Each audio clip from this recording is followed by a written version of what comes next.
All right. Okay, I'm just gonna get a glass of water. This was very Okay. thirsty work.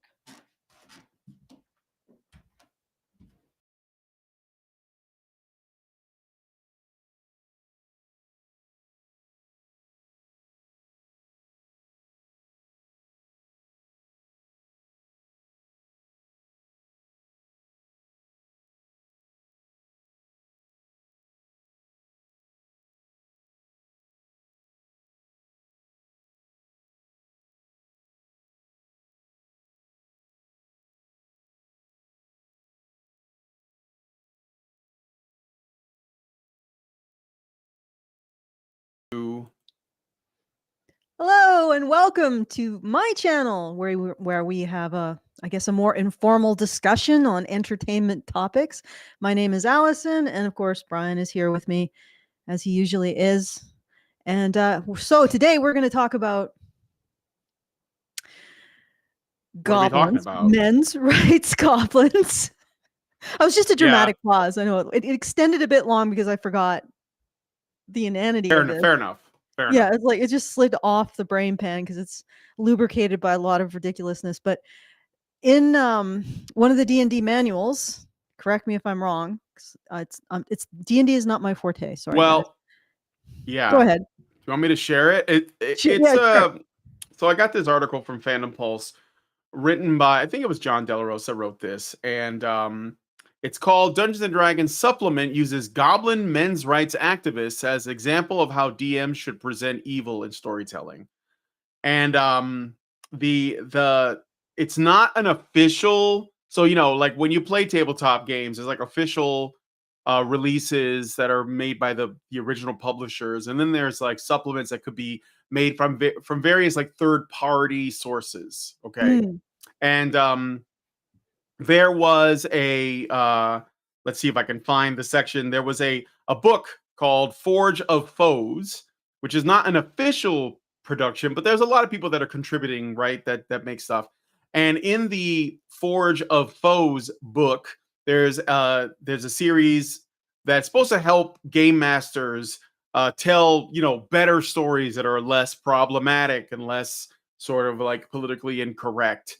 And one Mm. of the things they try to tackle is this idea of like if you're a DM and you want to have a story involving goblins attacking a village, don't simply describe them as goblins, because you see that's racist, because you're presuming all goblins behave this way, even though Mm. they're sort of like evil fey creatures.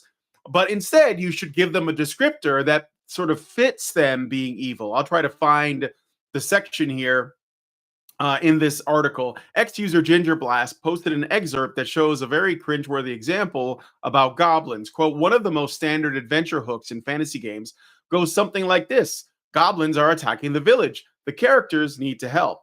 It's a straightforward setup. It's fun, but as written, this is according to the writer of this piece, it embraces the explicit idea that goblins are attacking the village simply because that's what goblins do. So when the Mm. hook comes to mind or appears in a published adventure, put yourself in the frame of that mind that attacking villages isn't what goblins do across the board. Then figure out what kinds of goblins might engage in that sort of behavior. For example, goblin cultists are attacking the village, or goblin bandits are attacking the village. Goblin refugees are attacking the village. Goblin men's rights activists are attacking the village. Any of these alternative scenarios set up the same basic adventure, but these other scenarios, goblins aren't the noun. They aren't the agents of conflict simply because they exist to create conflict. Rather, they're the adjective giving more context to who the agents of conflict are, letting you explore the story of why they've embraced conflicts as a choice. So basically, they're saying goblins are not evil in and of themselves, but if they're MRA goblins, then they're evil. So, Well, I mean, I guess you could argue that they also included refugees, and I assume they would say that refugees aren't necessarily evil, but it's giving them a lot of benefit of the doubt. So essentially, goblins are not always chaotic evil, but us men's rights activists, we are always chaotic it's evil. a weirdly Specific, anachronistic, anachronistic, yeah. yeah, I guess you could say it. Or it's like a really out of place comparison that got people's attention. Um, and here it is from the book itself, right? Goblin men's rights activists are attacking the village. Like it beggars the question. It begs the question, like, why are there Why did goblins men's rights activists, and why would they attack a village? But they just think that's enough, and I think ultimately what I think it is essentially there's this like long running campaign of like finding ways to slander us in Mhm. any small way. It's sort of like they might as well be saying things like, Hobgoblin Andrew Tate followers are attacking the village. Like that, it's just so that it puts in the head of people who don't know anything about this stuff, who aren't a part of these conversations. It's supposed to make them think, oh man, they must be bad. Whoever these Mhm. men's rights activists are, I mean, they're basically like goblins. So Mhm. yeah. So anyway, that Yeah. that was the yeah. Go ahead. No, I'm just saying, yeah, that's about it. Yeah. Yeah, I Yeah. mean, it's a, I mean, I guess it just sort of like shows like where I like this goblin was like Patrick Stewart. It just kind of shows like, the absolute, doesn't it though? Look, Yeah, well, I engage the village. I don't well, it know. is actually really funny because, the goblins aren't evil, but everybody who disagrees with the people who wrote this probably are. Yes, right. Or and again, one of the other things is that the purpose of games like tabletop role playing games, the primary objective is to immerse yourself in a world that is not the world we live in. And if I sit down at a table and I'm prepared to enter the fantasy world of Faerun and like delve into dungeons and fight the undead or goblins or trolls or whatever, I don't want somebody bringing up modern day like Politics. politics. Yeah, like Yeah, they you just just throw it wanna right, enjoy or yourself. just whatever modernisms in general. Even if it's in ways like, oh, you go to the magical cafe where they make lattes. Like I would be pulled right out of the experience. It's ridiculous, but they do that now. This is what these games are. It's not about escapism. It's about sort of like using it as a tool to reinforce. That's why they do this. It's not an accident, in my opinion. Mm. Yeah. Yeah, no, I would agree that and it's very disconcerting. Like you said, it's to see modern politics in this. It's not just it's not just the fact that they're always seem to have a priority to frame us as evil and our Mm-hmm. opinions as of the devil, but also just how jarring it is. I could just imagine the normies being forced to contend with the existence of us, you know? You're Yeah. just sitting down with your pizza pop and your Mountain Dew, and you're like, a game of D&D, and then suddenly men's rights activists all over your mental landscape. Getting their thought feelers into your into your downtime. I don't know. I Mm-hmm. mean, at the very least, there is one upside to this. It does increase our visibility. Well, obviously, it means that they're not able to ignore us anymore, or at least people who do the work that we do. But they really hate the fact that they have to take jabs at such petty and low levels, And in any case, so it's sort of funny to me. I mean, I'm not offended. Like I'm not giving these people my money anyway. Um, but yeah, it's that was basically the it's just the absolute state of this hobby. And of course, like this is the thing, like the only thing I can say to this is that we got to gatekeep harder, guys. That's all. Like I'm serious. Like not even like whether you agree or disagree with what MRAs talk about, you have to understand you don't want this stuff in your game. It will come for something you care about. That's what Mhm. they do. Like it's just an infection. Yeah, So I guess what Brian is saying is that goblins are attacking or the Goblin Citadel for yeah. goblin kind because they exist Yeah, in like it. that's right. That's We right. walked into the Goblin Citadel and there were all these goblins attacking it by, running businesses, having families, whatever thing you're doing. The goblins existed, therefore they're attacking whatever they exist within. That's right. That's That's right. right. Okay. So shall we do the next article, which is A Which pledge by the latest one? Star Wars. Oh yeah, right. This is Director. this is not new, but because it came out Is it? January of last year. Yeah, Yeah, it's January of last last year. year. I missed. I thought it was January. But you Like, didn't it's know that. new. It's okay. You didn't know this had happened. I think that we've already we may have already started to get the fruit of these claims. And look, this is Yeah. just more of The the power same of thing. two, the Yes, the power power of of one, many. the power of two, the power of many. Although that's a different director, but it doesn't matter. It's the same, it's the theme, right? That runs through it. It's the same theme. Mm-hmm. So this is an older article, but it's new to Allison, so it's new to you. The new Star Wars director wants to make men uncomfortable with her films. So I Well, how think did that work out with the election there?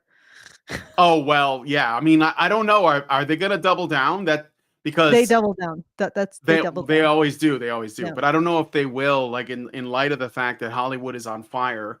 But we'll see. There's I not mean, much to look, double down over. Oh, that's right. did you actually see that? This is pretty hilarious. Did you see that ad, the DEI, the diversity, inclusion, equity, and Ad inclusion for ad? firefighters or Mhm. whatever. Yeah, somebody who you should be saved by someone who looks like you. Yeah. Did Yeah. you? No, Oh for no, sure. no, I no, don't no. think I Seriously. saw that. I don't No, think I you saw didn't that. see that, because if you did, you'd have immediately followed with because it was this okay, so let me just explain what this ad was. It was sent through the patron Discord, so if you guys want to join us, it's badgernation.online, but it essentially starred I think a lesbian. I can't tell anymore. I mean, used to be able to tell. It might be a trans woman, could be a lesbian, but someone who is basically part of the LGBTQ community. And she said, and I'm making an assumption that she wants to be referred to as she, so don't crucify me for that because of the makeup. She said, people should be able to be saved from fires by people who look like them. And then Okay. she said, if some woman says that I can't carry her husband out of a fire, well, what I say is, why was he in that position to begin with? What? You made a mistake. Oh God, I have to show this to you, Brian. You must see this. We are talking about the fires in California, right? I Like don't literally know. burning the Hollywood sign I fires. don't know if this is in reference to it. It probably is something that happened a little bit before. It was Yeah. just like an ad for. Well, send it to me through Discord if you can. Yeah, And I'll sure. I take a can look send at it. I it. can send you the Twitter link. I don't know how well you are for being able to show those, but you, I think I can show it. yeah. Well, if you Could can open show it it, in we a can new take a look. tab and then we Yeah. can yeah, I just know give me this a is a bit of second a here. digression from well, you know what? This is fairly entertaining in an incredibly black comedy kind of way, considering Yeah, what's I mean, I happening take no currently. pleasure in it, but it is what it is. Okay. Yeah. So she was the DEI hiring officer. Yeah, I got it right here. This is from ATTN, which is one of those little like woke viral, websites that like puts out little videos of progress. So let's take a listen. You want to see somebody that responds to your house, your emergency, whether it's a medical call or a fire call, that looks like you. It gives that person a little bit more ease, knowing that somebody might understand their situation better. Is she strong enough to do this? Or you couldn't carry my husband out of a fire, which my response is, he got himself in the wrong place if I have to carry him out of a fire. Wait, oh my God. Only about 5% of working firefighters are women. Yeah, maybe because they can't do the job. Yeah. Like if you're gonna, I'm sorry.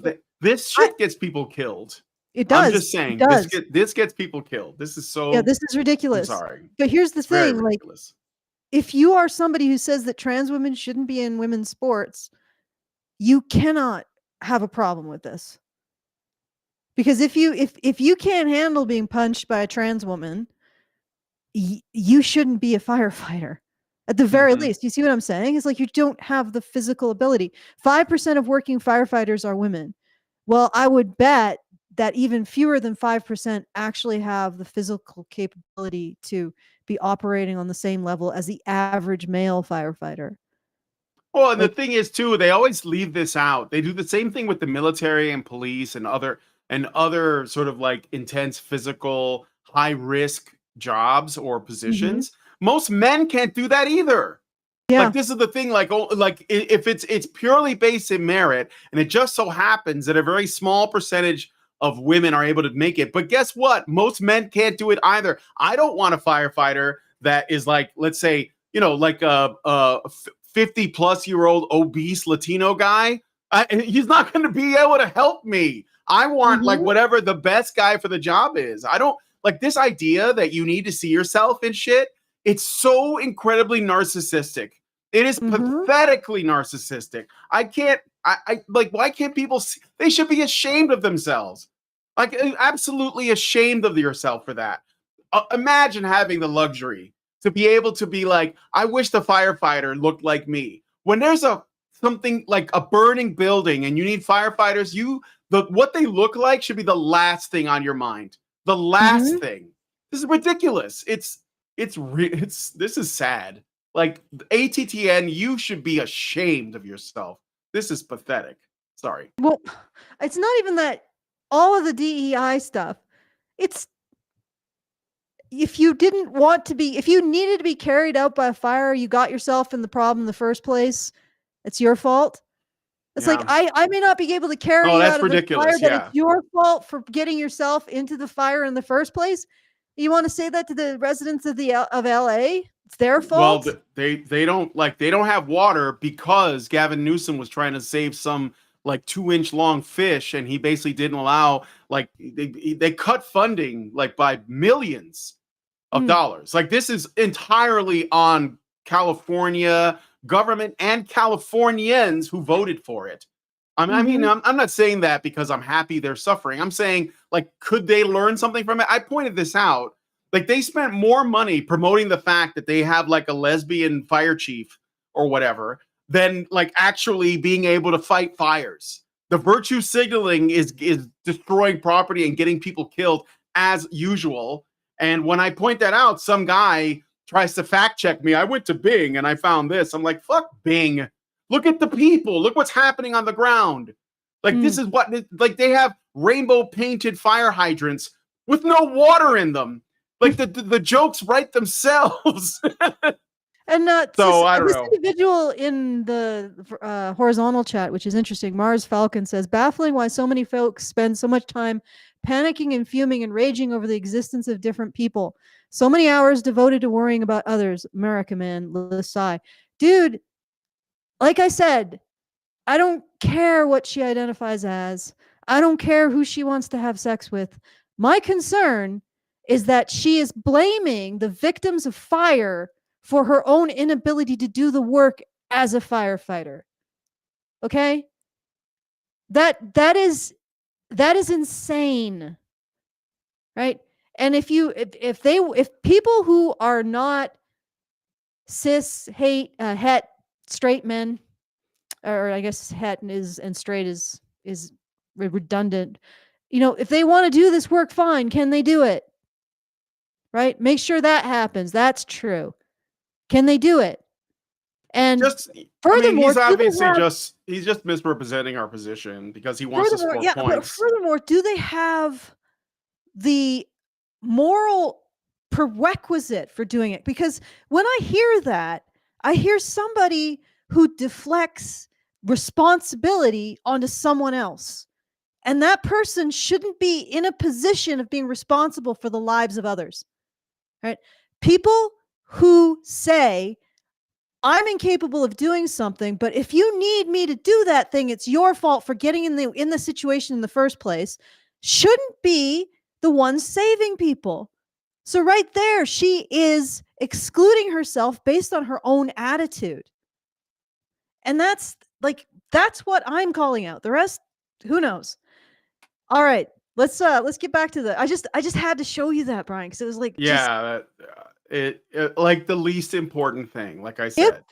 If people who are diversity hires get to say things like that publicly, get to say, I want to be a firefighter, but if I can't do my job, it's the people who die because I can't do my job's problem. Like, it's their fault. That's essentially what she's saying. If I can't do my job as a firefighter and somebody dies as a result of it, well, why was he there in the first place? Like, I mean, if we've had this logic with women, there would be we would launch another worldwide slut walk. Well, if you didn't want to have catcalls, why did you wear the butt floss? Launch another slut walk, like, because that is victim blaming. Well, what the hell is this? People don't choose to have their houses burst into flame and then be overwhelmed by carbon monoxide poisoning. They don't choose this stuff. And for a firefighter to say, oh, hey, I wasn't able to get your husband out, but why was he there in the first place? I mean, really, the problem is him. Why was he discriminating against me? Like, really? Like, that's, and if we are going to allow people like this to pontificate like that, they should absolutely not be in these positions of helping or saving other people. The end. If you want to be a DEI hire, you can't. Well, nobody wants to be a DEI hire. If you want to hire people like this, these individuals, they cannot have these excuses. They cannot have this inborn excuse that if they are incapable of doing their job, it's not their fault. It's the guy who's been overcome by smoke inhalation's fault. Like, they cannot be able to deflect agency and blame. All right, let's keep going. Well, the thing is, what I think the ultimate thing is missing here is that people become firefighters to fight fires or do other firefighter duties. Not they don't become firefighters to be seen as firefighters. Look at me, I'm a firefighter, right? Mm-hmm, like, if that's why you're going into it, that's completely the wrong incentive. That's the wrong approach. You are there to serve. This is like it, it's, I mean, that it's just that simple. And the problem is that DEI hires, people like this, don't come into this job with, I am here to serve. They come with the attitude that I am to be served. And that I am has to be nothing seen to here. do with her being a lesbian, with her being Black, if she is a lesbian, or a trans woman, if she's a trans woman. It's nothing to do with what she identifies with. It has to do with her political outlook, her behavior, and her attitudes. Okay. Yep. If you had a 6'6" jacked Black lesbian who could carry some woman's husband out of a house, no problem with that. She can do the job, that's fine. But this person who is part of this initiative brings an attitude that she not of service to others, but that others should serve her. And that is a big problem. She wants to be a firefighter, but she doesn't want to fight fires or save people. Get out of firefighting. All right, let's get to the article. All right. So back doing the Star Wars one. So, yeah, sure. All right. So this is, like I said, it's kind of old, but and it has nothing to do with The Acolyte, which is the show that we are referencing. I think this person is making the next movie, which hasn't come out yet. So it's either not going to happen. Yeah. So anyway, Disney just can't get out of its own way, and the Star Wars franchise, already running on fumes, is set to become its next victim. It's already dead, guys. That's not even next in line. It's dead. Throughout 2023, Disney took hit after financial hit, with major franchise releases like Indiana Jones and the Marvels taking massive losses at the box office. The Little Mermaid was another disappointment, and animated films like Elemental and Wish were disastrous failures. Wish was Wish was one of theirs. Yeah. All of these were feminist movies, by the way, all of them. The Entertainment Studios live-action version of Snow White, also really awful before it's even out yet, was also hammered by bad press after remarkably awful set photos leaked. Disney even decided to push the film back an entire year to distract from the negative attention. CEO Bob Iger tried to walk a fine line after the backlash to the company's obvious political positioning grew in 2023. On the one hand, he acknowledged that the studio needs to tone down its rhetoric while simultaneously claiming the company isn't political. Well, based on who he and Lucasfilm hired to direct the next film in the signature Star Wars franchise, it's clear that it has not learned its lesson. After the last few entries were directed by J.J. Abrams and Rian Johnson, who are both absolute hack failures, this next project, set to be released in 2026, will be directed by Sharmeen Obaid Chinoy. And who would have ever guessed it? She says it's, quote, about time, end quote, a woman shapes, quote, a story in a galaxy far, far away, end quote. But even that doesn't hold a candle to one of her most tone-deaf remarks. Okay. So surprisingly, I'm just gonna skip the bit where they talk about how Matt Walsh posted a video on X about it. But she basically says her primary objective as a director is to make men uncomfortable.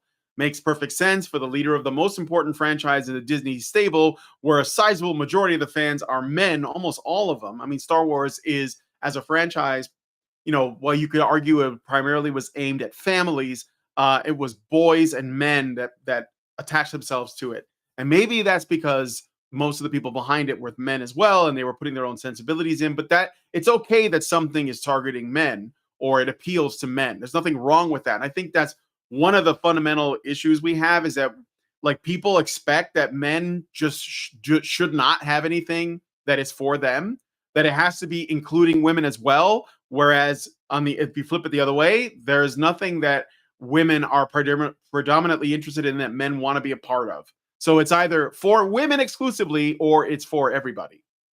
But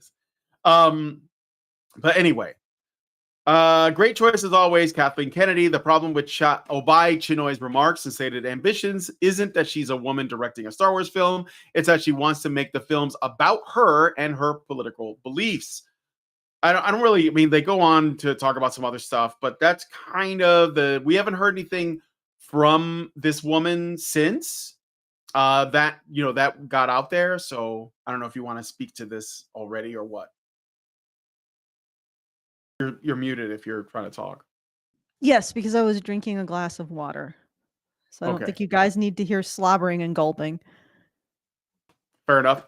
That's not our focus here, but just sort of making you wince. It's all right. Well, and it's just sort of like an extension or a continuation of that same attitude with the firefighter. Like I'm not here to serve people who need to be saved from fires. I'm not that kind of firefighter.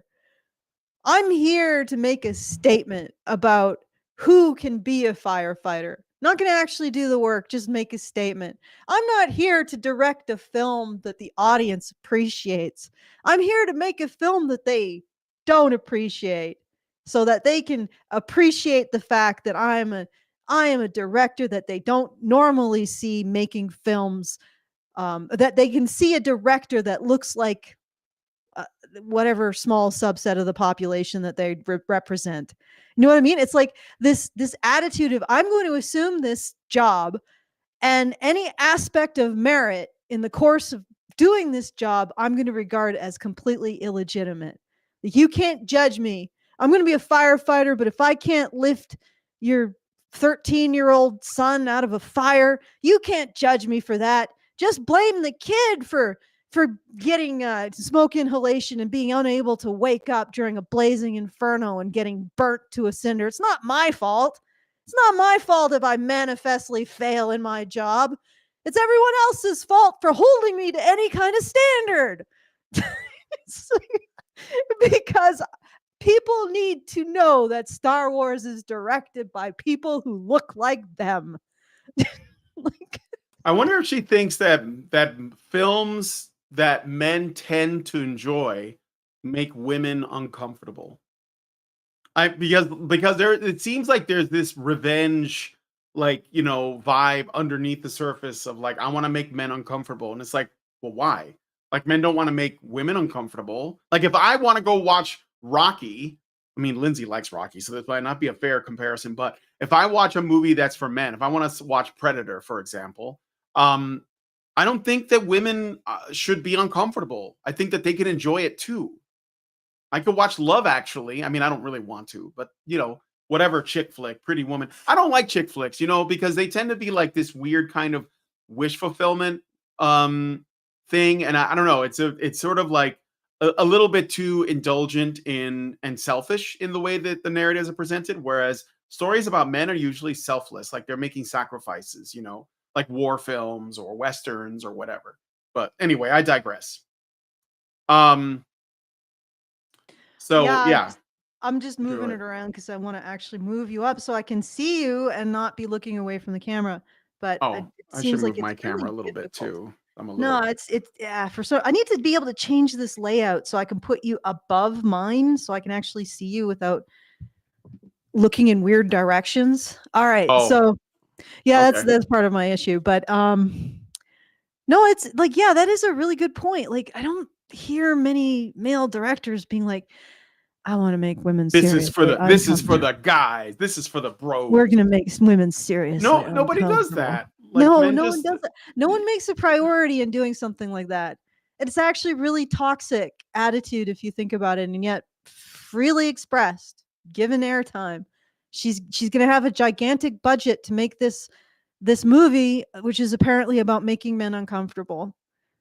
Because that in and of itself, making men uncomfortable, is a virtue. In this society where women are expected to do so much emotional labor for men, it's a virtue to make men uncomfortable and feel unserved. It's funny, isn't it? How they use this assumption that women are expected to do something to explain why they shouldn't have to do it at all.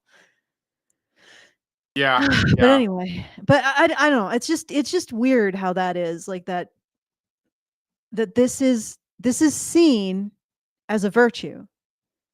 Make men uncomfortable. Make the audience uncomfortable, right? Do something that the audience hates with a property that they love. That's a good thing. But what else is interesting is it preloads failure, right? So she's essentially making it so that if she fails, she has an excuse. That's what's so funny about a lot of these so-called boss bitches. Girl boss. Yeah, they preload failure. Like they're already, you can see them already making an excuse for why they aren't going to be able to live up to a standard. Like this is what this is. It's like, you know what this is? It's like, I can't write or direct really well. I have no idea how to get myself to the point of being able to write or direct well. So I'm already weaving a narrative in which if I fail and make people not uncomfortable, but disinterested in my work, it's not me being unable to haul a 200-pound man out of a fire. It's the fire's fault. It's the man's fault. It's the audience's fault. I'm not the one who failed. The world didn't revolve around making me win. That's the problem. And this mindset, like, you can't run a society with this mindset. And I'm seeing it more and more everywhere. And the people who have it are like these ticking time bombs in whatever position they're in. Like that one chief. Well, it's great that you think it's not your not chief, but that one firefighter. It's great you think it's not your responsibility to pull someone out of a fire or to be able to do so. But injury lawyers may disagree if you end up leaving someone in a fire because you're incapable of doing your job. Right? They still exist. And they're still hungry for cases just like this. Especially, I mean, this is just handing it on the platter. Could you imagine the case put before a judge? Yeah, this woman knew she couldn't do her job. Her superiors knew she couldn't do her job. She boasted about being unable to do her job. And then when someone's life was on the line, she didn't do her job. I think this county owes someone $20 million for what is it? Unlawful death? Like for unlawful death or injury, or manslaughter would actually be a really good charge in that case.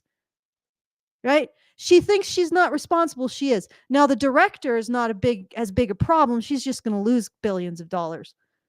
Right? That's just Millions for sure. Yeah, they're probably going to that's just spend the like studio's 200 issue. to 400 million But you dollars gotta on it. wonder. You gotta wonder about these studio execs. They're like, yeah, I'm gonna hire a new hotshot director. Why don't I hire the one who's immediately right off the bat saying, well, if I suck and I lose you $50 billion, that is everyone else's fault but mine. And I totally plan to do that, by the way. I'm giving you a heads up that my plan is to alienate your audience. So if we end up losing $1 million or $1 billion, you already knew I was going to do that. So it's your fault for letting me. Like, and these studio execs are like, yeah, that's my woman. Get her to be able to pull all the levers of power. Like surely the flop will be spectacular. Like, are they like doing some sort of scam, like accounting scam where they have there is a lot of money laundering in these massive flops. I think that that's a big part of it, is the money laundering. But I think that like the director and some of the people who are like the middle managers or the people at the bottom, they don't know that. I think that the folks at top, they're the ones that are money laundering. Art's been used to money launder for a very long time, but what I also think that a lot of people make this mistake of thinking that markets can be created from nothing. So they just like, well, this thing has been popular with men for like decades. Why don't we just make it popular with women? And they're like, how do we do that? Well, why don't we make it unpopular with men? That'll certainly make it popular with women. And then they do that. They act on that. That's what they do. So that they think, oh, well, the only reason why women aren't doing buying this product is clearly because they've never felt welcome here because of men. So we just have to get the men out, and then the women will just come in droves. And of course, that doesn't work. It doesn't happen. Like women still like Star Wars about as much as they always did, or whatever the brand is. They tried to make it draw women and LGBT and blacks and whatever like purse puppy groups they want into all kinds of different intellectual properties or franchises by changing it so that the core base, which was comprised of all of those groups, but also happened to include the icky white men, they just drove them all out of it. And they're like, now it will be welcome to these other people. And of course, it never is. I mean, they killed everything that they've touched, which is like, it's whatever, because they're no longer relevant media. Hollywood is dying. Everything comes from the grassroots. Individual people are writing their own books. They're making their own comics. They're doing their own shows and movies and video games. It's all growing from the bottom up because, these people, they think that they can create markets. That's how, by the way, that tells you what they think about you as a consumer. That's what they think about you. They think you are just an interchangeable economic unit. They can just take you out of this thing that they don't think you should like anyway, and they can just replace you with a woman or whatever their, purse puppy is. It's usually women though. And they put them in there and they're like, now it's fixed. Of course, the women, they don't appreciate that either. They're just not aware. They're just like, well, I'm not going to watch that. Like they'll say, oh, I like that has women all over it, but I'm still not going to watch it. But it's nice that you did that. You know what I mean? So the Marvels movie, actually, most of the people who watched it were the male fans of Marvel. Yes. And it was the women who avoided it. Yeah, that's exactly it. Right. Exactly. Even the gigantic flop that was literally telling men, don't watch this. It's not for you. Like literally telling them that. And it was a gigantic financial failure. Even then, the majority of the people who went to watch it were men. I mean, I think no men should have gone. If it was up to me, I would have said, guys, don't give them any of your money. But men still went, and it wasn't enough. It wasn't enough to save it from itself. Well, so, as usual, when men tend to, well, at least in the last century, men have tended to support women's liberation more than women did, at least up until like the 70s when they started all of the initiatives that ended up creating such a huge body of single women. But Nick Clark says this article is over a year old. Yeah, we know. This is for the defunct Rey movie. Yeah, there was going to be another Rey trilogy, and I guess they dropped the project. But I think it's in limbo. Like there's still talk about it. But yeah, I mean, like it's not going to happen. Well, I don't think it's going to happen now. I think that. Well, I would hope that Disney would have gotten the message. Like the gaming companies, for example, AAA gaming companies, they are losing money hand over fist because of their terrible decisions. And because this is the thing, you take your audience or your customers for granted when you presume that they will eat whatever slop you put in front of them. And Mm. gamers have completely wised up, and most of them are just like not giving more money to BioWare, Obsidian, Activision, Blizzard, EA, like whatever it is, and that's good. Bethesda, and I'm here for it because that's what it should be. There's plenty out there, and so like these people, they make this terrible mistake of thinking that firstly that they have their customers in their pocket forever and that they'll never betray them, and that they can force markets on people. Like, this is the market now. We're going to make you like this thing. And they'll even use brand familiarity to do it. Oh, don't you want this? It has like your favorite brand on it. It's like, this is still Star Wars. It's like, some guy wearing the skin of a relative dancing around like, oh, I'm still your uncle. Like, why don't you give me some money like that? And it's like, no, we're not doing it. We're not stupid. And besides, it's good for us because we save money. Well, the So other thing is that why do they choose women with such huge red flags? Like, surely there are other women in the world who could do this work that aren't going to preload failure. They aren't going to be like, here, I'm already explaining how I'm going to lose you $1 billion. Right? How my project is going to be a gigantic flaming flop. I mean, do they have to go to women like that?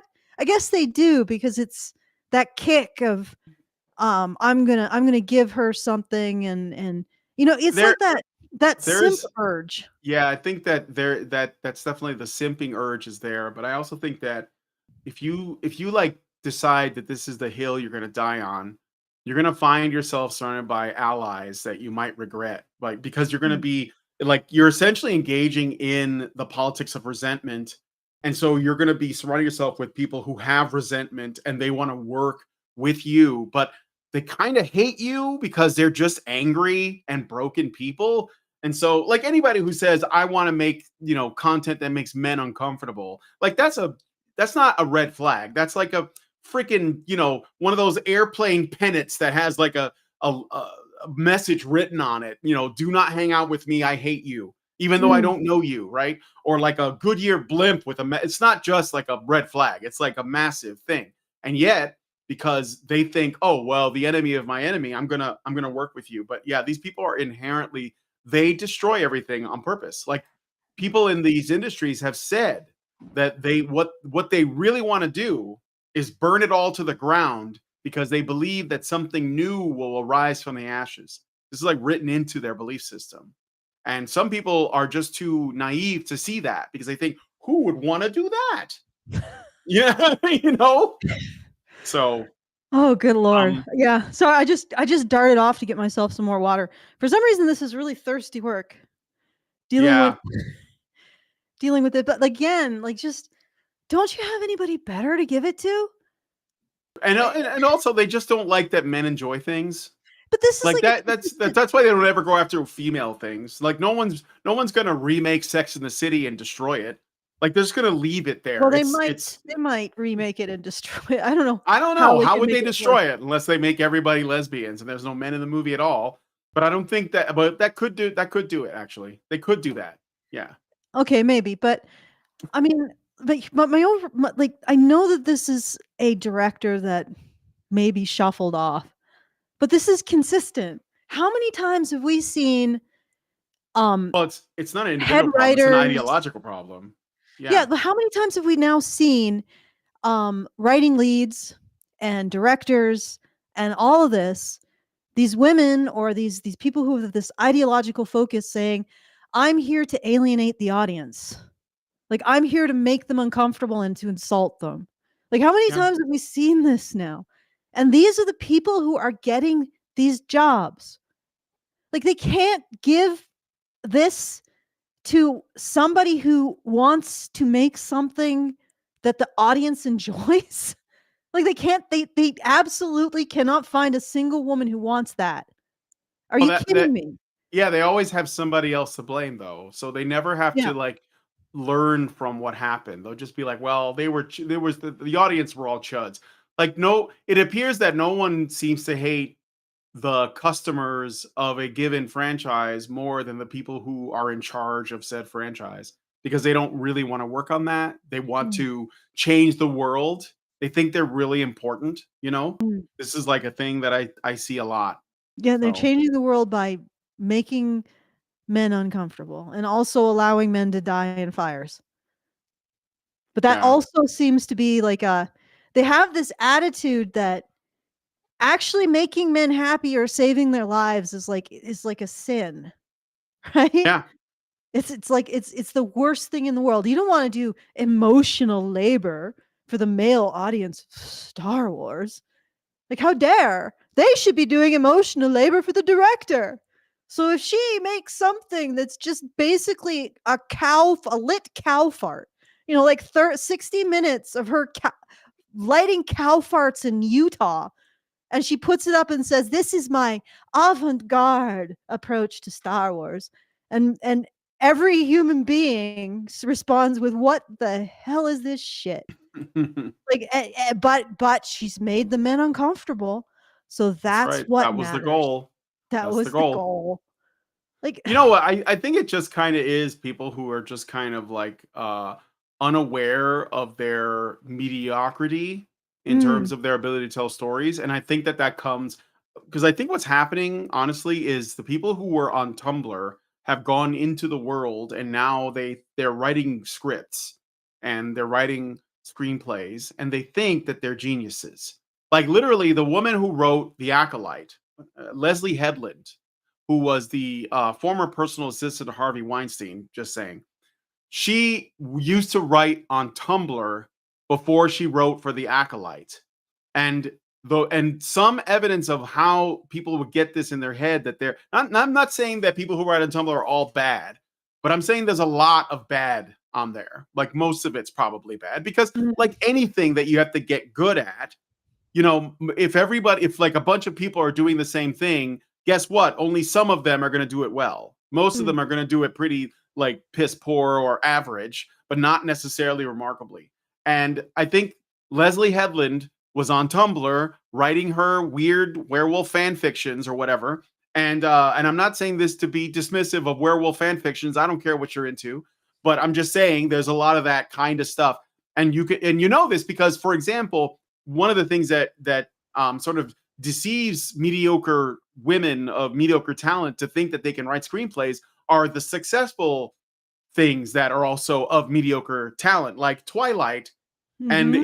the Oh, fanfic that was yeah. based on that, 50 Oh, Shades of yeah. Grey. Now, 50 Shades of Grey was so popular, it was like the best-selling book in the Yeah. world with women Mhm. and then they made, I don't know how many books did she write? At least 3, right? At I least think, 3. yeah. So Yeah. if you know that 50 Shades of Grey is Twilight fan fiction that came out of Tumblr and you're a woman who also writes on Tumblr, why wouldn't you think you can have the next big hit? And Yeah. Leslie Headland did. She was like, well, she became a millionaire. I don't know how much money the writer of 50 Shades got, but I'm sure she's well paid. So she's like, why couldn't I do it? And then she knew a guy, Harvey Weinstein, who can get her a job. He gave her the job. She probably didn't have to do what a lot of other women had to do just because she's not very attractive, but she ended up writing The Acolyte. And in it, if you look at the interviews, she is so excited about how deep this was going to be and how big this project was going to be. She probably has not recovered from the fact that that show is not getting a second season because nobody watched it. So it's like you can approach 120,000,000. 50 how much Shades it. of Grey. Oh yeah, 120,000,000. That for the probably books. also includes for the books and the movie rights probably as well. Mm. 120,000,000. They made all 3 of those movies, I think. There Wow. were 3 Yeah, probably movies, yeah. she made more off of that too, the sales of the movies and stuff. Or she might have sold the rights and didn't get much from the sales, but yeah, she's She might have, 120,000,000. but I mean, still, like, not bad. I mean, not You bad can't for lose somebody who that. wrote some fan fiction on Tumblr. Yeah, And, exactly. you know, but that's kind of a lightning in a bottle moment. And even Mhm. then, I think that, I don't think that it is that makes it good fiction just because it made a lot of money, you know? No, Uh, and you're right. You're absolutely right. This is part of the corruption of storytelling, is that this this lightning in a bottle happened, and now the publishing houses, not just the movie, but also publishing houses, so novel publishers, are trying to find that same thing over again. And yeah. that's why they have no mid list. Like, they don't have they used to have the authors that would regularly put out books that were well crafted, weren't necessarily going to be a hit, but over time might make as much money as a bestseller. Usually bestsellers make a ton like the first year and don't necessarily make as much going forward. But these like mid-listers would slowly, because they would acquire an audience and cultivate an audience, and over time they would make that money. And they're gone because the publishers don't want to cultivate that kind of talent.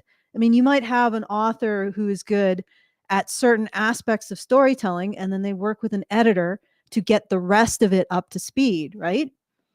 And or they improve over time. They don't want to do that anymore. They want the big they want the big hit wonders like 50 Shades of Grey. And so they're pumping out all of this stuff, poorly edited. They don't actually mentor writers anymore. So they don't give them the support they need to develop their talent to become a good, solid mid-lister. Mhm. And everything is about debut authors and the big names that already existed like 20 years ago. Like, there's very few new big names coming Yeah. up because they don't have any mid-listers to draw from, really.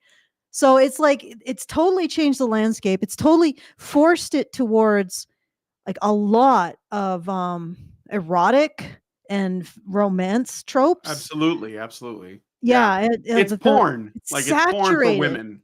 Yeah, essentially the whole literature landscape has become porn for women, and there's very Well, little the thing is, actual merit. we don't consider it porn because no one's talking about banning it. Like, Yeah, like we like no one's visual porn, like videos and stuff. Everybody's, getting their pearls clutched and shit, like because men, they tend to watch the visual stuff. But when it comes to the literary porn, nobody's saying we got to put restrictions. Nobody's talking about that. Um, because it doesn't, like, it's women. Like, how could that possibly be a problem? So the I'm just other throwing it thing out there. It's just kind of a weird thing. The other thing is that a lot of these female creatives, and this is in particular like in these places where they post writing and also art, there's no real criticism of what they're seeing. Like, I saw Alex Date Psych, and this might be slightly insulting, but he posted something like, "Oh, show us your hobbies," and there was a woman who was posting her art, and I'm like, ugh. But everybody was giving her so much praise, right? Mm-hmm. And it's because she's part of that ideological group, and they want to make her feel good. And it's like, well, women get too much praise just in general, and Yeah, they give right. each other too much Did you praise. tie your shoes all by yourself? You go, girl. Queen. Yeah, it's just way too much praise. And especially in these writing groups. Like, if you want to be a good writer, you have to seek out people who will tell you what doesn't work. And that's not what you see. So you get these women who are promoted well above their competency, and they start spinning a narrative even before they've created anything. They start spinning a narrative about how their failures are men's fault, usually. Even before they've even created anything and failed. They're already spinning a narrative about, oh, it's the evil, toxic nerd men who are going to preemptively destroy my work. It's not because I suck and don't know how to get better. It's like, yeah. And I was going to talk about J.J. Abrams as well, because we were on the subject of Star Wars and things sucking. Because it's not just, it really He's a isn't just, hack. okay. I think he is, but go All ahead. right, What are you going to I say? will make my argument because I totally agree. I totally see where you're coming from. But I'm going to say that I think that he is a victim of something that I'm seeing more and more, which is the absence of like the virtues of merit, which are when you create something and you're trying to seek excellence, you look to where you're falling short and try to fix it. See what I'm saying? Mhm. And while I sort of agree with you that he does do a lot of hack work, there is at least some evidence that he has tried to say, hey, I know I have a problem with this, that, and the other. I want to get better. The problem is that he isn't getting better. So is it that he's not genuinely seeking to get better, or is it because there's no one there who knows how to, there's nobody in the industry anymore who understands craft so that they can direct him or is willing to criticize? Because this is like, when you get to a certain stage of success, it seems to be very difficult to find people who are willing to criticize you. And he had a few really successful films, I believe. And the first Star Trek, for example, was actually pretty good. You know, it was deviating from what I would think was the sort Spirit. of like, yeah, well, the story question. I wouldn't call it the spirit, but the general story questions of Star Trek. Right? So the JJ, okay, I'm gonna just put this out there for the chat. So I'm not a Star Trek person. I did watch the original series occasionally because it wasn't really a phenomenon when I was a kid, but it would be on TV, the one from the 60s, right? And I would catch reruns and I thought it was fun, but I wasn't following because I was a little too young to understand what the depth of it was. But I do know that Star Trek as a show, tonally it's not like Star Wars. It wasn't meant to be like that, or say, Buck Rogers, or what was the one, Battlestar Galactica. Like, it wasn't like those, right? But it had its own thing, and I think that when JJ Abrams made his Star Trek movie, I think he was trying to make it feel like something that had a broader appeal. So he filled it with more comedy and action and maybe a little bit of slapstick and, a little sex appeal. But I think that true diehard Star Trek fans, not just the ones that watched the original series, but the ones that grew up on like The Next Generation, uh, Deep Space Nine, what was the other one, Voyager, I think that they were expecting something of that level of, there was like a different vibe. It was like more sort of sophisticated and diplomatic, but there was like, the science was at least trying to be serious. And I think Abrams' Star Trek was very like popcorny, and so that's what people didn't like about it. I enjoyed it as a movie, but I can see the criticisms from Star Trek fans. Yeah. Well, let me put it this way. The reboot Star Trek, I enjoyed it. I agree that it's missing something Star Trek-y. It's missing a story question. Like, even people bring up like Deep Space Nine as being like the counter because it's a little more gritty and a little more I don't want to say nuanced, but like it's really testing the kind of utopian, not, I don't want to say necessarily utopian, but very positive I know what vision you of I the think I know future. what you mean. I've never seen Deep Space Nine, but like that's the one with Cisco, the black guy, right? And they're trying to, yeah, the stories were sort of like challenging because the Star Trek future is kind of utopian.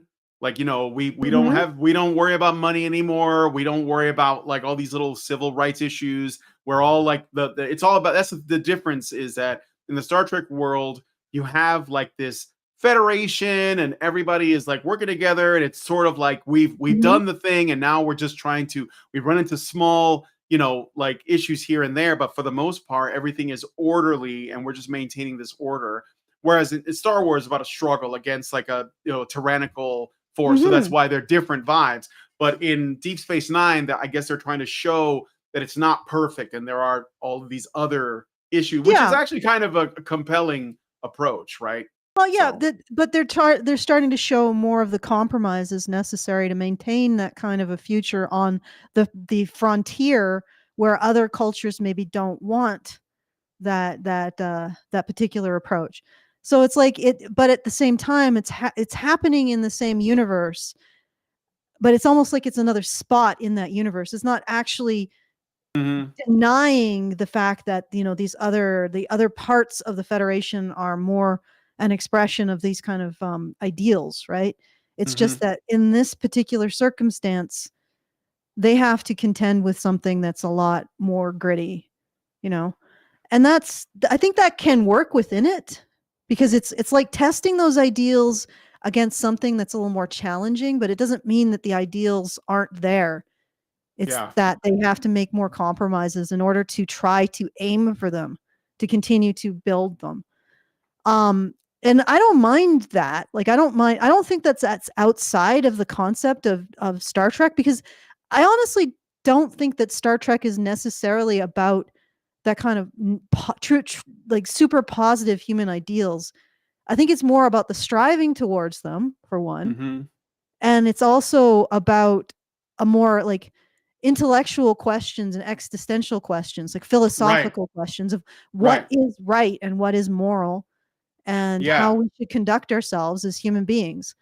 And I don't see that as much in Abrams work. the one. I'm going to separate the initial reboot Star Trek, Just the the Star first Trek remake, the first one, from Into compared to Darkness. like Into Darkness. Yeah. Yeah, I'm going to separate those two, and I'm just going to talk about the first one because I think that was more successful for what it was.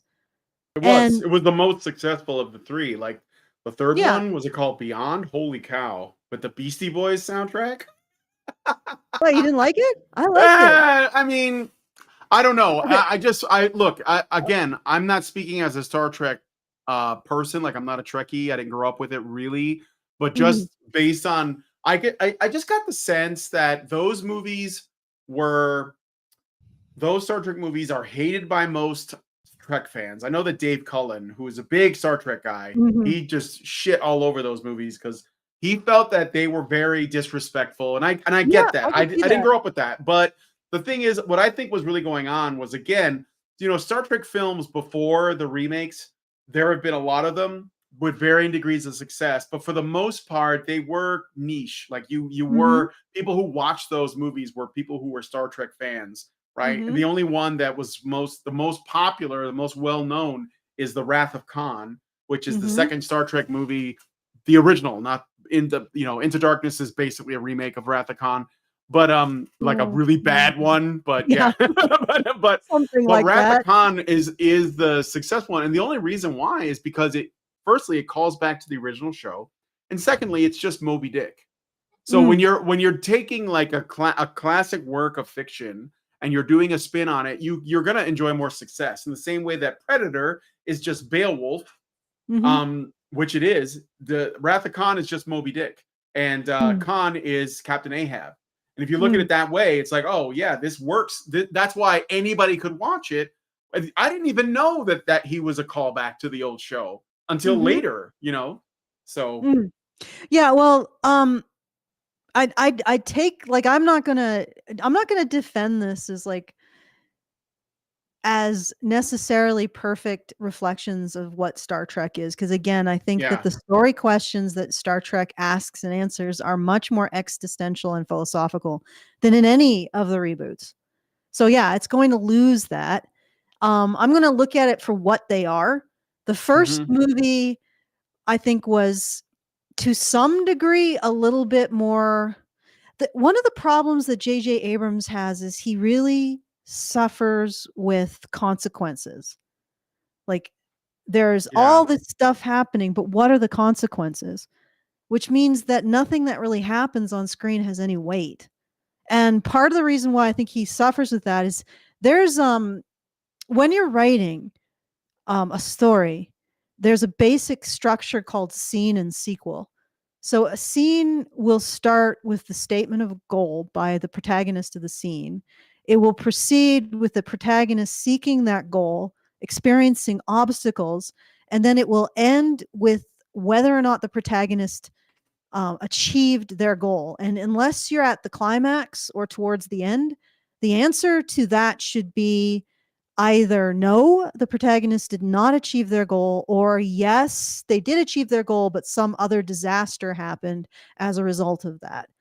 And then after, you have the scene, which begins with the statement of the goal and ends with whether or not the protagonist has achieved that goal or if it's gotten worse. Achieve that goal, and again, if it's not at the climax, your protagonist doesn't achieve the goal until the climax, right? So they either fail to achieve their goal or they achieve that scene goal, but it makes everything else worse, right? So they have to deal with that. And then following that, the protagonist internalizes what just happened. So they have their emotional response to what has occurred. They go through the thinking process, they go through a decision process, and they establish a new goal, which then becomes the next scene goal. And then you go back and forth, back and forth, back and forth, back and forth. The problem that Abrams has is that he really has difficulty with going from action, so a scene, to an internalization. And the internalization is where all of the story questions come in. So what just happened and how does it matter in the overall scope of the story? So you have a scene, you fight off the Balrog or whatever. You go and you think about it. All right. So what has occurred? What is the next step? And then that's when you would start to pull in your questions about philosophy, your questions about which approach is the most appropriate for dealing with the overall conflict and stuff like that. That's where the story question starts to be contended with. But Abrams always skips that when he's dealing with action. Like, you watch his movies, not the first Star Trek. I don't know what was happening there. I think maybe someone was leaning very hard on him. Watch Into Darkness. He cannot stop and let people think. And because he has to keep you moving. Yeah, I think that there's like this idea, and I don't think it's true, but I think Hollywood thinks that the average moviegoer is like this, ADHD 12-year-old, and that they can't they can't sit still. Like they watch 30-second TikTok videos, and so when they go to the movies, that's what they need, that kind of like constant stimulation. I don't think that's true. I think that that's an arrogant assumption to make about people who like movies, especially people who like Star Trek. But at least that, this is why you get like films that were considered, like, people will say, oh, this was a flop or whatever, because maybe it wasn't well marketed or what have you, but then later on become like these cult hits that everybody watches over and over and they talk about and they discuss, even though the film itself didn't move at a breakneck pace. I mean, why is it, for example, Blade Runner is still talked about today? Oh, what version do you like? What do you think about this or whatever? But the movie moves very slow. Like it's not like a action-packed, high octane, action fest. And yet movies that are that often do just sort of disappear. I don't remember any of the Transformers movies. I think I watched like one of them and I was like, I'm not watching these. And I got dragged to that. I didn't want to watch it. But yeah, and you'll find the reason why you don't remember is because when you have a scene, you need to have that internalization and that reflection on the greater story question, so people understand the meaning of what they just watched. And if you watch something and there's no meaning to it, it's completely forgettable. Like I watched all of the Star Treks, the reboots. Yeah. And I couldn't there's three of them, remember right? anything Yeah. of the second one. Like I almost immediately forgot everything that happened. And it's because there is no meaning to any of it. Yeah, the second one and to some degree the third one, they have a lot of moments, but there isn't a lot of things that connect it, and you have to do the viewer has to like do a lot of the work. Like when they reveal that it's Khan, like what that Benedict Cumberbatch or whatever reveals that he is Khan, it doesn't hold any meaning to anyone in the movie. Only the people that know it from the movies before, that are watching the movie, will be like, oh, that's Khan. And that was predictable too, by the way. We called it before it came out, and they were trying to tell us, no, it's not. And then of course it was. But it didn't mean anything because there was no setup at all. They just put him in there. And I think it was because, I mean, I'm not going to say this is J.J. Abrams' fault, but somebody there was thinking, oh, we'll just put all the stuff people like in this. Like, what do Star Trek people like? Oh, they like Klingons. Let's put Klingons in there. even though they were like wearing like, you know, potato sacks and they were running around alleys and stuff. They weren't like these proud, you know, sort of almost like samurai, you know, like from the, you know, from before. But so they were just cramming it with stuff that they like from Star Trek. Oh, don't you like it when this happens? And they just put that in there.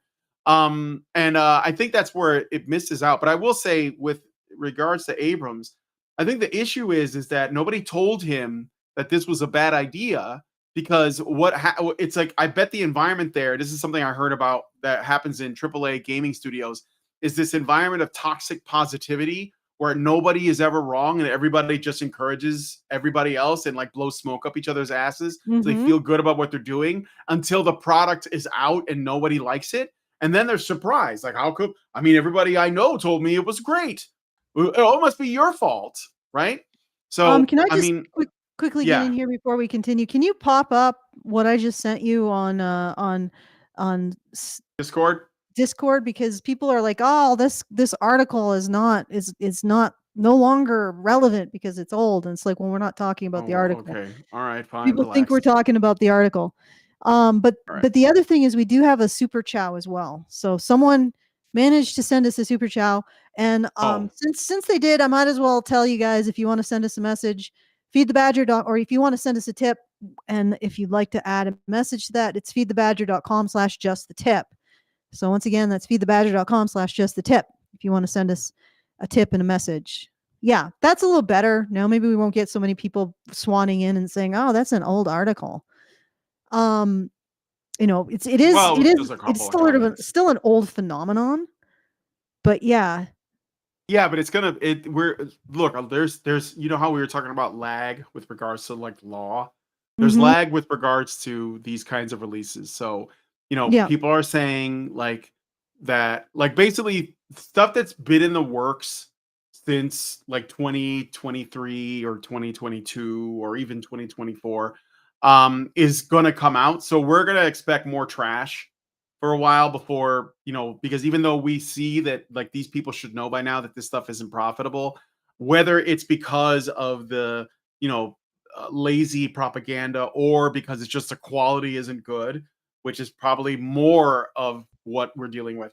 They're not done feeling the sting of that because they've already invested so much. That's why a lot of these, like Snow White, got pushed back again. They're probably doing reshoots again. But they can't save it. It's over. Like they're just spending more money on a flop. So yeah, well, they don't understand what women want. They just want to make men uncomfortable. But the thing is that men are just going to walk away. It's only women who are going to get up in arms if you make them uncomfortable. Yeah. Men are just going to walk away and stop spending money on whatever you're creating. But, you know, like ultimately, like I think, like I'm going to be very generous. I think that the first and the third reboots were actually pretty good. I'm not sure if I would qualify them as really solid Trek, though. What if they were just like science fiction stories that had nothing to do with Star Trek? I think they would work if they were just I think some new IP, some new idea with some of the same archetypes in it. Yeah, that would be, and I think maybe that's what they were doing with saying that this is another like parallel dimension. Yeah, well, they did. Yeah, they talk about alternate timelines and stuff. But like, this is an alternate timeline. Yeah, that's why they had Leonard Nimoy in the first one. But the thing is, if they'd just, I think that they probably could have made a completely unique science fiction setting. Maybe look at something different for, you know, inspiration. And then they wouldn't even have to sort of, you know, find a way to explain it, because that's what Leonard Nimoy and the whole alternate timeline thing, that was there specifically so that Trekkies wouldn't get upset. They were like, oh, no, look, here's your favorite guy. Remember Spock? Remember him? Remember? He's going to tell you why this is okay. And you have to go along with it. And so, but if they'd have just done something original, it probably would have been okay. I mean, I'm even okay with them rebooting it as Trek. Like I'm going to just be a total Philistine and just look at it in terms of what it is. And like, I say that because I'm not going to be the kind of person who's necessarily a true purist. And I'm sure that a bunch of purists are getting really upset at me about this. I'm going to look at it for the storytelling merits of what it is and what it's presented as, and how well they employ the member berries to create something that's entertaining rather than try to Guild a turd. And like I said, I feel that the first one is good. The third And one the is third good. one is good, right? And the third one is good. The second one is slop. A mess. It's a mess. And again, I think it's a mess because J.J. Abrams has a real aversion to working his sequels. It moves too fast. And the funny thing is that there are moments where you can really see another better story coming out. Mhm. And for example, like in the first part of the second movie, there's this sequence where you follow this person who works at a Starfleet archive, and he has a daughter that's very sick, and he's approached by Khan to bomb the archive. And that whole sequence, no words, the storytelling is totally carried visually, and it's well done. It's like this little vignette's well done. The vignette at the beginning of the first reboots, well done. So J.J. Abrams can do internalizations, or at least he can present them visually. But for whatever reason, once he starts on the tailspin of action, he can't stop. It's like he's compulsive. And then also somebody needs to tell him to stop with the lens flare. It's awful. Yeah. And the Yeah. shaky cam. Well, he has this thing because J.J. Abrams made that show Lost, right? Mm-hmm. That everybody loved. And one of the reasons why people were so hooked on Lost was because they felt like there was going to be this massive payoff, right? There was this mystery. And that's like he's known for this thing. So they call it the mystery box, where he's setting something up and people presume that something like, mind-blowing or really like revelatory is going to happen. But the problem is that he spends so much time building up the mystery box that he doesn't ever end up delivering because he's not able to do it or because he's built it up so much that he couldn't possibly satisfy the audience and that's what he did. He did that. So the thing about Star Wars, I can talk about those movies. As somebody who loves the original trilogy and the prequels, I'll say the thing about Star Wars was the same problem because he was setting something up in The Force Awakens. There was definitely a lot of like, oh, you will learn about this later. There was a lot of this kind of teasing, and there were these threads that he was putting out, and the idea was to make you think this is all leading somewhere, but it didn't. Most of it went nowhere. And some people might say, well, that's because he wasn't involved with the second film, The Last Jedi. That was Rian Johnson. And then they brought him back for the third film, Rise of Skywalker. But I don't think it's that. I think that he never had a plan. He was just making things up as he went along, had no idea where he was going to go with it, was hoping that he would have some idea by the end, but never got there because they ended up giving the second movie to Rian Johnson, who basically took everything that he built up and threw it all out because it wasn't going to go nowhere anywhere. And he was like, I'm going to subvert everything. And so he just subverted everything. And they were left with a gigantic mess of somebody who had nothing in the beginning, no story, just a bunch of like maybe threads and like, wait and see bullshit. And then the second movie where the guy just throws everything to the trash and kills everybody off and just says, fuck it to everything. No rules. And then they were like, okay, so we got to take what we did, all the damage from these two movies, and we got to make something coherent. And there was no way. So those movies were doomed from the start because Abrams did not have a plan. And I think that was what happened to Lost. When they finally, I didn't even watch the show, but I know people who were super into it. But when it ended, I don't know anyone that was satisfied with the way that show ended. And that's the same. So it's like somebody should, the thing is, somebody should tell him that I'm sure he could do something decent if he had the humility to say, I don't know what I'm doing. Somebody help me, Yeah, well, he did. It's just that he didn't seem to actually, I don't know, he didn't get the help or he didn't listen to the help. I don't know what happened. He actually did take responsibility for the problems that he has, but he didn't change them. And like the first start would be just to, and the thing is that I say this, but I also have the same issue. I have to make a conscious effort to put in sequels and internalization into my writing. I had to make a conscious effort to do that. And nobody apparently either he's not genuine in his humbleness over his problems with his storytelling, and he doesn't really want, it's just a false humbleness, or there's nobody out there in Hollywood who can take him aside and say, okay, J.J. Abrams, What you need to do is just let your characters react to things Yeah. and think about things, not just constantly be in motion. And that's one of the big things that are different. And I'm going to go back to Star Trek. Sorry, Brian. No, it's all The right. big thing that's different is that between, for example, the Wrath of Khan and Into Darkness, is that in the Wrath of Khan, Kirk is thinking.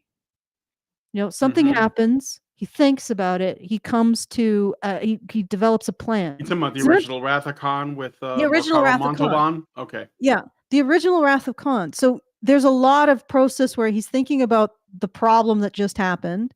And sometimes, the whole initial thing is that he didn't raise his shields while approaching Khan's vessel, even though Christy Alley's character Savick told him to. Well, and he actually takes responsibility for that. And then he spends time thinking about things. Something happens. He thinks about how to get around it, how to deal with that, how to develop a plan. And that creates a character that's more intellectual than anything in the reboots, really. Just somebody who's planning, thinking, considering, and then comes to another plan. So it's a very, like, the original Wrath of Khan is like watching a chess match Mm-hmm. between two That's smart right. people. That's right. And there's a back and forth, there's losses and wins. And then of course Kirk wins at the end but unfortunately it's at the sacrifice of Spock's life. Spoilers. I guess I should have said spoilers. If you haven't seen the Wrath of Khan, But spoiler alert. Into Darkness doesn't have any of those moments where the characters, something happens and the characters are chewing it over and trying to figure out their next move. And having I mean that's what I guess one of the things I'm talking about is that if they knew they were doing an adaptation or like a remake or sort of like an homage to the Wrath of Khan, why didn't they, if they watched the Wrath of Khan, why didn't they absorb that? Because the Wrath of Khan is like, it's theatric in the way that it's presented. There's you just sense that it's just like a lot more love went into it, a lot of heart, and did they watch it and say, what did these guys get right? What do we have to do? Instead of just saying, oh, I see, Spock dies, so let's kill Kirk this time. Let's just flip it. But they didn't even like think about like that's not the important part. It's all the stuff that leads up to that. Like that's like that's like the period at the end of the statement, right? It's like I don't know, it's wild. But I think that and that might be purely from a lack of appreciation for what came before, because like I watch spaghetti westerns. I love spaghetti westerns, right? And I watch them with Lindsay sometimes, and we watch the Dollars trilogy, and I was saying to her, well, these are based off of old samurai films from before, and you could tell because they were even in a lot of ways there's a lot of the same like sort of like soul from those old samurai films that got into these spaghetti westerns. But the funny thing is that a lot of the samurai films were also inspired by westerns. So it's like this thing that like it feeds, it's like a leapfrogging thing, and it's kind of cool because that's part of the evolution. Like I mean, spaghetti westerns wouldn't exist if it weren't for original westerns and then samurai films. And then there were samurai films inspired by spaghetti westerns that came after that, So yeah. Anyway, No, that's the segues are fine. I think that some people have said that the Wrath of Khan is itself sort of almost anti-Trek because it's much more about revenge and a personal conflict between two characters. But one of the issues that I would have with that is, again, first of all, it's examining the consequences of a novel technology, which is the Genesis device, which can be used as a weapon or a way of creating life. And it also sort of it also presents these two characters as, again, being very intellectual in their contest, which I think that's much more in a Star Trek realm. Because I think with Star Trek, things are about thinking about the consequences and thinking about, and for most of the original series, Kirk he did think about the things that he got into and think his way out of it and then create a trick, Yeah, he was an admirable sneaky, leader. I think one of the things about like the Odysseus. He was remakes, a tricky leader. yes, he was like Odysseus. That's a good way to put it. One of the things that I think that the modern Treks miss is that they kind of like they don't appreciate the tactical mind of Kirk. They just see him as he's almost presented like just like this, hotshot womanizer that's rebellious and like doesn't like authority. And but Mhm, those some of those things are there in the old Trek, but like a lot of it is like, why do people respect him as a leader? Why do they mhm. look to him for? And they like, I don't know if it's there could be a little bit of misandry there, like, oh, is this is the captain we don't like because he's a womanizer, even though, yeah, he's like, the ladies like him. That was just That was a never product of like, what is a heroic male, like how do you show if someone is a successful heroic male? One of them is that there are women who are drawn to him, but interested. that's, yeah. Well, the thing is that the way that that was presented in the original was more like the costs of becoming a starship captain and being temporarily not necessarily just the woman, but the idea of an ordinary life, being Yeah. married, father with and having a wife, that kind of thing.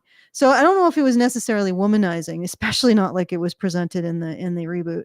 Right, That is exactly. No, definitely no, no. I think it was mostly like, like it was definitely more of a Hollywood thing. Like he was enamored and they would be enamored with him, and then that something would, it'd be like almost like a James Bond figure. Mhm. That's kind of what I get. And I think James Bond, is, again, he gets a bad rap. Like they Oh yeah. it's like none of that's true. Like, watch those movies and pay attention, right? Yeah, pay attention. Pay attention to him The old manipulating. ones. The old ones. Yeah, the Like old ones. The Sean Goldfinger Connery is ones. the Yeah. Goldfinger is the only thing he had in his hand was the ability to seduce Pussy Galore. That's it. Like he was her prisoner. He was completely under her power at that point. So all he literally had was the ability to to, to seduce this woman, Yep. to get her on his side, and that was it. Yeah. And people don't recognize that. And it's a little bit like that with, you're right. It's a little bit that kind of idea is a little bit more of where Star Trek approached Mhm. Captain Kirk.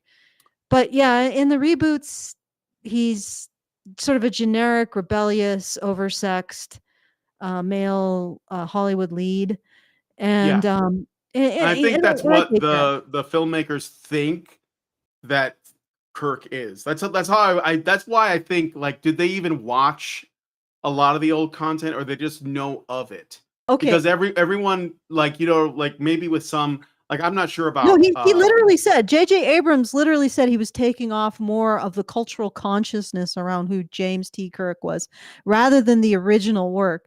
And I mean, there was moments where it sort of like in the first movie, and this is why I distinguish between the first movie and the second movie, and I think the second movie is much more of a failure. In the Mhm. first movie, Kirk actually is intelligent.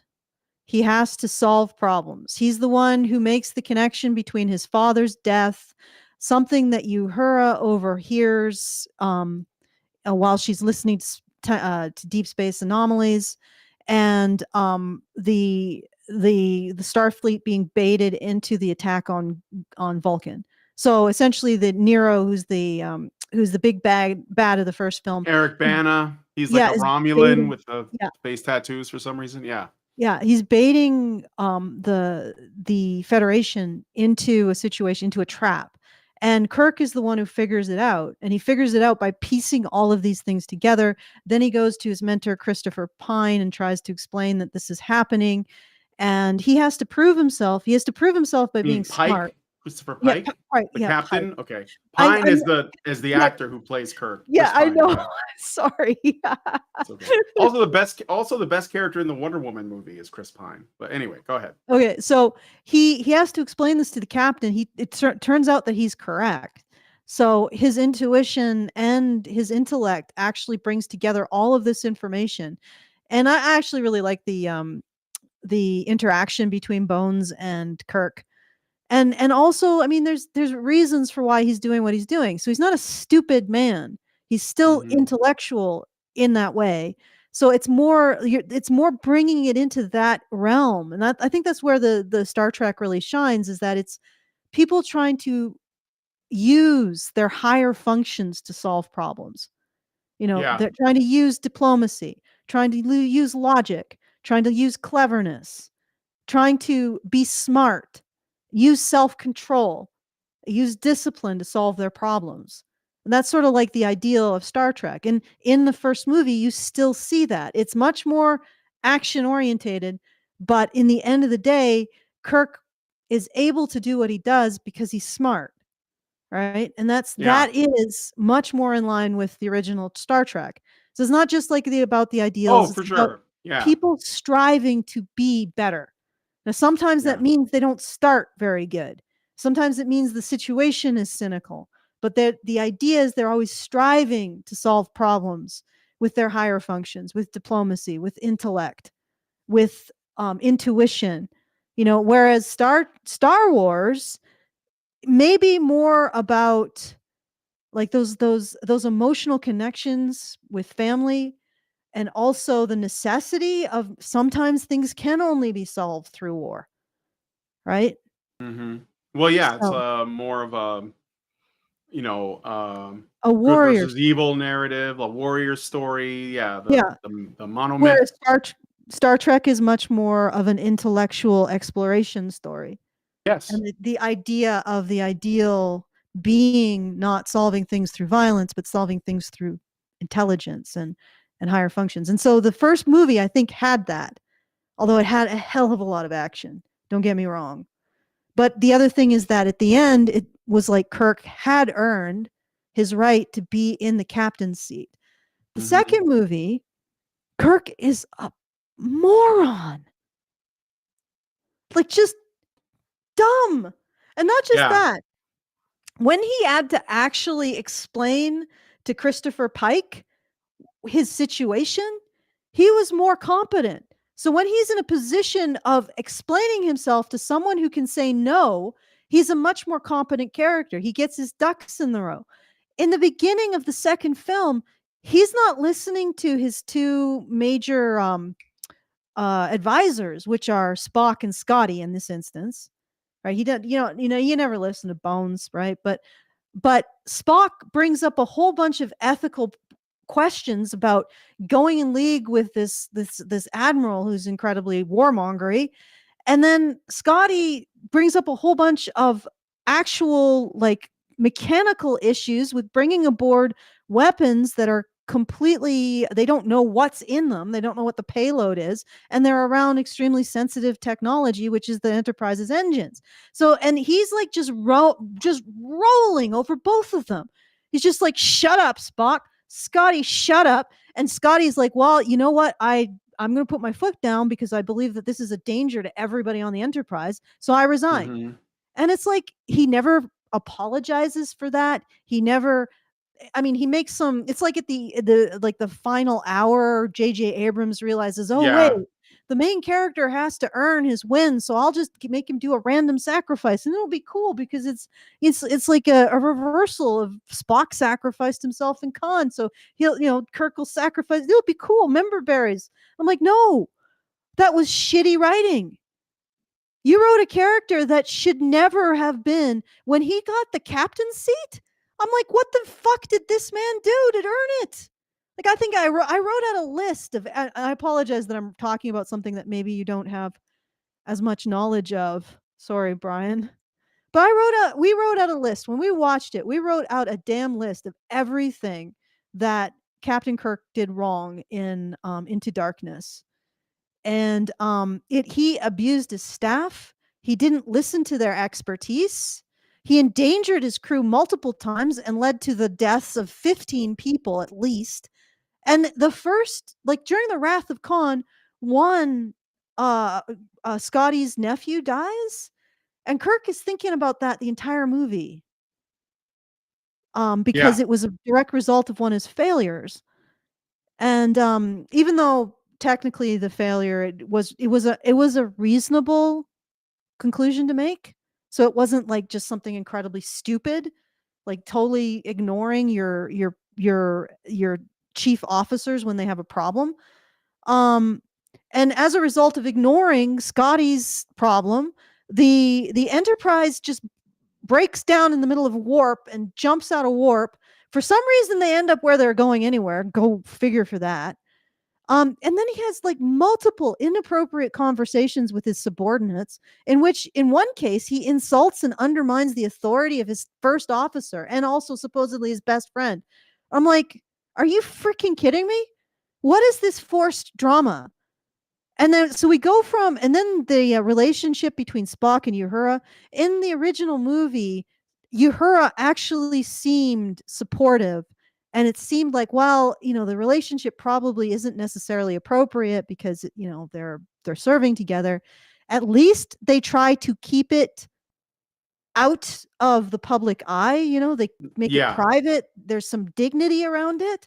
In the second one, it's just basically Uhura drags her captain into it, and and then he promotes Chekhov to a job he can't do because Scotty quit, and he ignores Bones's concern over that, and that ends up being a problem too. It's like, did they just do that because they needed to create a bunch they of needed to artificial tension, and then they needed to fix it because and you need that, like, everybody. friends, they become frenemies, or they stop talking to each other for a while, Exactly. and then they have to come back together at the final act so they can like work together because the only way they could solve the problem, whatever it is for them to Yeah, the work problem together, that and they so they created do. together. Yeah, exactly. But the thing is that with this everything that happens in this movie could have been Sounds prevented contrived. if Kirk wasn't as bad at being a captain as he is. Right. And in the end, he gets carried by his staff. Every single person in that movie proved their right to sit in the captain's seat, except for maybe Uhura, more than Kirk. And they carried his ass. So when he ends up back in the captain's seat, it is the most, it's not even unearned, it's anti-earned. And that's a real freaking problem. That's when there's no Trek to be found here. He's not using his intelligence to solve problems. He's basically he solves a problem by kicking it. And that earns him back the captaincy after every single absolutely abusive, stupid, and moronic thing that he's done. And that's where and I'm not even sure why that happened. Like, oh boy. Anyway. Yeah. Well, yeah, I think, like I said, there's just a lot of, there doesn't seem to be enough understanding of the source material. I'm not saying you can't do your own thing, but I think that understanding it like tells you where the lines are, if there are any lines, or where you can blur things. It doesn't appear to, I think there was like they didn't know what they were going to do, but they knew they needed to make another Trek movie, and they knew that they needed like something to happen, and they had not a really deep understanding of what they were adapting, and I think there was a lack of humility around it, which kind of comes from maybe like, I don't know, like a lack of like reverence for the thing that you're adapting, because they were certainly betting on the brand being like the anchor that would sell Yeah. tickets. Like, we're Oh, using this definitely. brand instead. And like Definitely. the thing is, again, you don't have to do it. Like, for example, because I just got to bring up my own examples. The Guardians of the Galaxy movies were hugely successful. Nobody knew what that was, unless you were like a diehard fan. You didn't know what it was, and yet they were massive successes, and it was because they were well made. And that would be so like it's obvious you could do it. And I'm not saying it has to be like that kind of action comedy, because I think that's kind of what that is. But I mean, it was done, and it also, I think that those movies are not like ADHD sort of like constant action. I think that there's genuine like emotional moments in them. I only thought about that because the woman who plays Uhura in the Star Trek movies, she plays Gamora in the Guardians movies. She's in the Guardians movies too. It's the same woman, except she's green. Yeah. So anyway, so did you want to say anything else about this? Well, Or yeah, sure. I've just turned into a roll here's of what I'll masking say. tape. I'll say if you are interested in movies that have like a mystery at its core, but it does actually like have something that's worth discussing afterwards. Somebody in the chat mentioned it, but I was gonna bring it up. Have you ever seen Twin Peaks, Allison? Yes. I saw Oh, did you? I think a long time ago, so I don't remember a Oh, lot you of it. should. Okay, well, I would watch that because that is like the whole thing. But I didn't see because I just they made more episodes like later on, like it was like a Mhm. continuation or something or a reboot. I'm not sure which. I didn't see those, so I don't know. I can't speak to that. Maybe somebody in the chat has seen the later, more recent episodes of Twin Peaks, but yeah, I have the whole thing at home. It's just I don't know what's happening, but I love it. Mm. So that's how I see it. It doesn't bother me at all. Well, But it's it's weird. it's a Oh, little bit Galaxy Quest. surreal. Galaxy Quest is beautiful. Mwah. I love Galaxy Quest. That's great. Anyway, go ahead. Yeah, it's a surreal sort of thing. It Sort of is. It's like very me weird. turning into a roll of You masking tape. know, when it comes to like the consciousness, that you were saying that this was based on the what he believed to be the consciousness or the zeitgeist around Star Trek. Mhm. I wonder how much of that is not again this kind of this comes from this sort of toxic idea about that show, this negative idea because it's sort of like an old show dominated by a white man, all that. There was this show called Black Mirror. Did you ever see Black Mirror?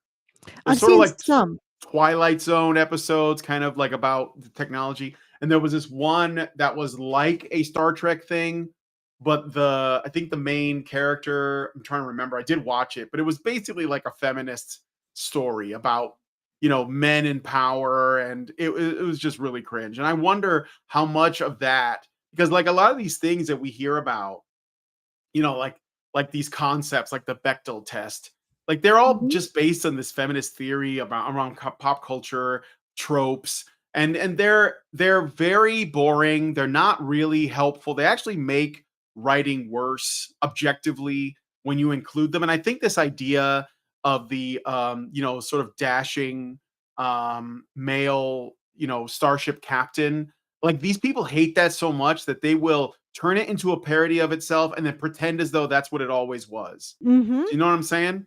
So I think that like because somebody mentioned Black Mirror or Dark Mirror, whatever it's called, and I thought of that episode. It really Mhm. pissed me off when I saw it. I was like, I'm not watching this anymore.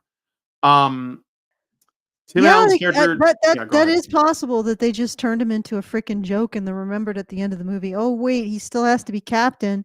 Yeah, yeah. How do we have our cake and eat it too? Honestly, like So this, either that or it was just protagonist centered morality. Like J.J. Abrams didn't walk through and say, "Well, what am I actually saying about James T. Kirk in this movie?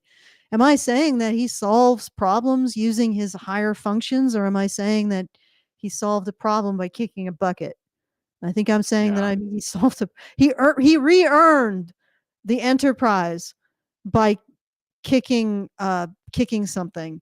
I mean, he did Hmm. sacrifice his life in the process for 5 minutes, which made the sacrifice really meaningless, but regardless. Yeah.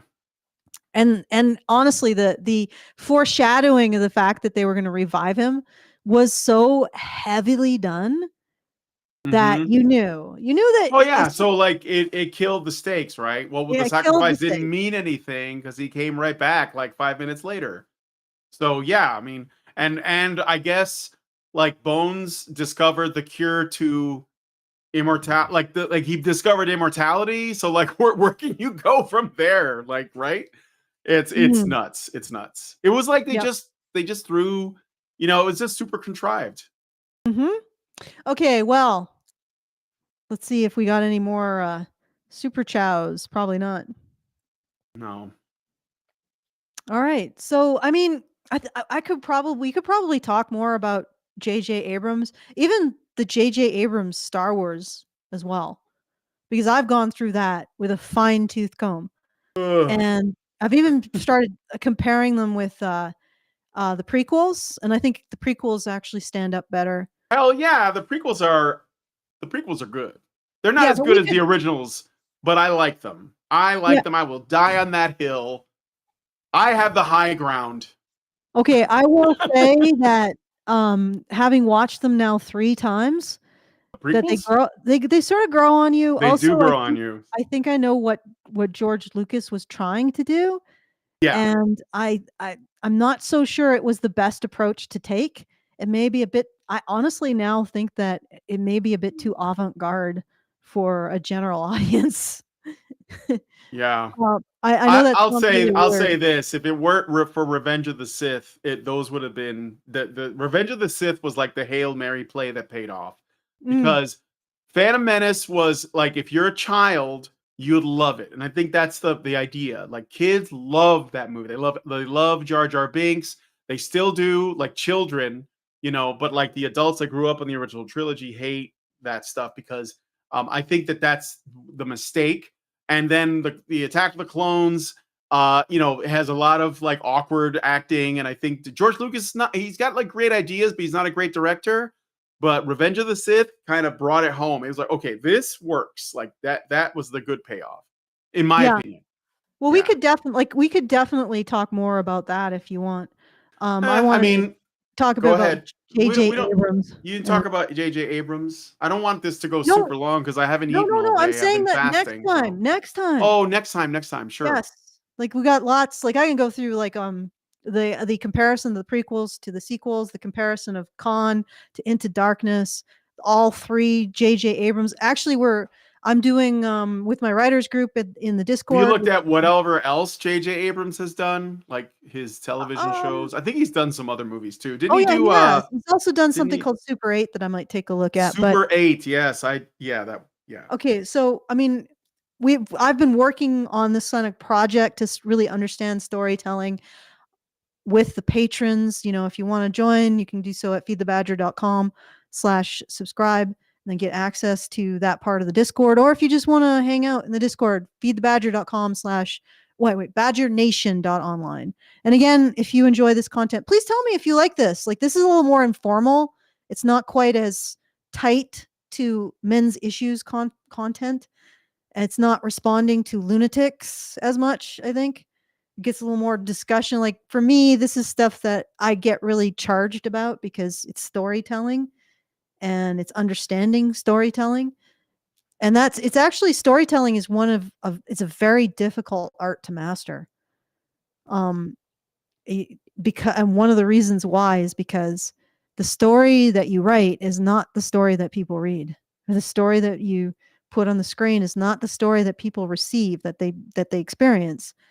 And one of the reasons why it's such a problem with getting these well, it seems to be mostly female directors who are at war with their audience is that they never recognize that it's not what they're putting out. The story isn't in what they're putting out. The story is in what the audience receives. And they're so used to being the the standpoint theory. They're so used to having their experience be the one that defines their the world around them, that defines what everybody else needs to do. So if they're offended, people need to change. If they want the world to be structured in a particular way, they need to, if a firefighter doesn't want to have to be able to carry a man out of a burning building, then it has to be his fault. You see what I'm saying? Because it's all about her feelings and her sense of self and her self-esteem. And when you got writers and directors who think that way, they can't extend themselves to be storytellers, because one of the most difficult things and most critical things that you need to learn as a storyteller is the story that you tell is not the story that people hear. And the story that people hear is the one that matters. And they can't acknowledge that, which is why everything they do sucks. All right. So I want to thank you guys for joining me. Again, if you want to send us a message with a tip, if you want to tip and send a message, then go to feedthebadger.com/justthetip. I have the support thing up. You can support the show at feedthebadger.com/support. All the things there at Feed the Badger apply to this channel as well. Mhm. And tell me if you enjoy this content. And I guess I should do it. Like, subscribe, hit the bell for notifications, share, comment, do all the things, because it's very much appreciated. And yeah, thank you for your kind attention, and have a very lovely day, evening, afternoon, second brunch, whatever you're doing, wherever you're doing it. So Men's right activists are machines, dude. Okay? They are literal machines. They are talking point machines. They are impossible to fucking deal with, especially if you have like a couple dudes who have good memory on top of that too. Holy shit, you're fucked.